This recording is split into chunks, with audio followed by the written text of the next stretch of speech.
മുഖ്യമന്ത്രി സ്ഥാനത്തേക്ക് താക്കോൽ നായരെ വേണ്ട. എന്തുകൊണ്ട്? എല്ലാവർക്കും അറിയാം താക്കോൽ നായര് ആരാണ് വെച്ചാല് രമേശ് ചെന്നിത്തല. അതെങ്ങനെ പേര് വീണ് വെച്ചാല് എല്ലാവർക്കും അറിയാം.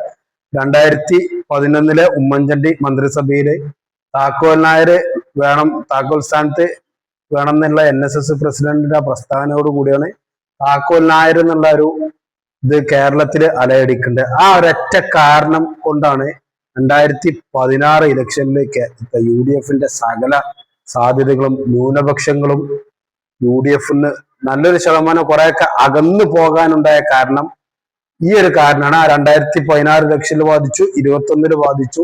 21 ബാധിച്ചത് എങ്ങനെയാ വെച്ചാല് കോൺഗ്രസ് ജയിച്ചാല് ചെന്നിത്തലയായിരിക്കും മുഖ്യമന്ത്രി എന്ന തോന്നല് ന്യൂനപക്ഷങ്ങൾക്കിടയിൽ ഉണ്ടായി. ആ ഒരൊറ്റ കാരണം കൊണ്ട് ന്യൂനപക്ഷങ്ങള് കുറച്ചൊന്നല്ല നല്ലൊരു ശതമാനം തന്നെ UDFന്ന് അകന്നു. എന്നാൽ അതിന് പകരമായിട്ട് ഈ പറഞ്ഞ താക്കോൽ നായന്മാര് അവരെ അനുകൂലിക്കുന്ന ആളുകളെ വോട്ട് കിട്ടിയ അതുമില്ല. അപ്പൊ ഏകദേശം ഞാൻ പറഞ്ഞതിന്റെ ബേസിക് ഇത് തന്നെയാണ്.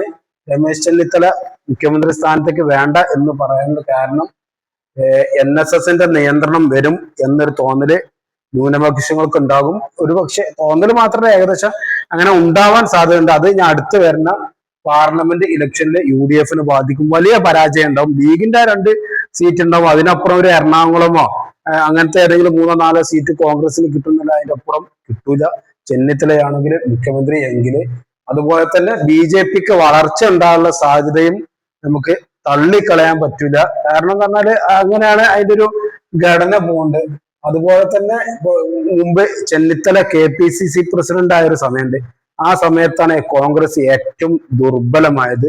അതിനും അതിന്റെ ആ സമയത്തൊക്കെ ഒരു പക്ഷേ K സുധാകരനോ അല്ലെങ്കിൽ അതുപോലത്തെ മറ്റൊരു നേതാവായിരുന്നു KPCC പ്രസിഡന്റ് എങ്കിൽ ഒരിക്കലും കോൺഗ്രസിന് ഈ ഒരു തകർച്ച ഉണ്ടാകുമായിരുന്നില്ല. 2021 16 പരാജയപ്പെടുന്ന ഒരു അവസ്ഥ ഒരിക്കലും ഉണ്ടാകുമായിരുന്നില്ല.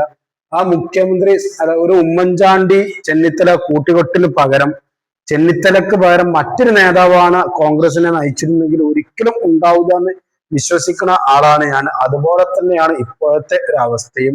ചെന്നിത്തലയെ ഉയർത്തി കാട്ടുന്നത് കോൺഗ്രസിന് ഗുണമല്ല. ഇതിനെക്കുറിച്ചൊക്കെ ഒരു പക്ഷെ നമ്മളെക്കാൾ നല്ല അറിവ് ഇപ്പൊ നിലവില് കോൺഗ്രസിന്റെ ദേശീയ നേതൃത്വം പഠിച്ചെടുത്തിട്ടുണ്ടാവുമെന്നാണ് ഞാനൊക്കെ വിശ്വസിക്കുന്നത്. അതുപോലെ തന്നെ പാണക്കാട് സാദിഖലി ശിഹാബ് പറഞ്ഞല്ലോ, ജനഹിതം മനസ്സിലാക്കാനുള്ള കഴിവ് ദേശീയ നേതൃത്വം. അങ്ങനെയെങ്കിൽ VD സതീശൻ തന്നെയാണ് മുഖ്യമന്ത്രി സ്ഥാനത്തേക്ക് ഏറ്റവും അനുയോജ്യൻ എന്ന കാര്യത്തില് യാതൊരു തർക്കവുമില്ല.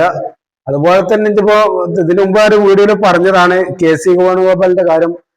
അദ്ദേഹം വളരെ മോശപ്പെട്ട ആളാണെന്ന് എന്നും പറഞ്ഞില്ല. അദ്ദേഹം മുഖ്യമന്ത്രി ആയാലും ന്യൂനപക്ഷങ്ങളാകലും ആ പ്രശ്നങ്ങളൊന്നും ഇല്ല. പക്ഷെ 2 ഉപതെരഞ്ഞെടുപ്പുകൾ അത് സാമാന്യ ജനത്തിന്റെ ഒരു ബുദ്ധിയെ പരിഹസിക്കുന്നതിന് തുല്യമാണ്. അത് ചിലപ്പം ജനങ്ങൾ കൊണ്ട് പണി തരും. അപ്പോ ഇതാണ് ഇപ്പൊ താക്കോൽ നായര് വിഷയം. വളരെ നിസ്സാരമായിട്ട് അതിന്റെ പണി കിട്ടും. അപ്പോ ഞാൻ പറഞ്ഞ വീഡിയോയിൽ ഇഷ്ടപ്പെട്ട ലൈക്ക് ചെയ്യുക, ഷെയർ ചെയ്യുക, സബ്സ്ക്രൈബ് ചെയ്യുക.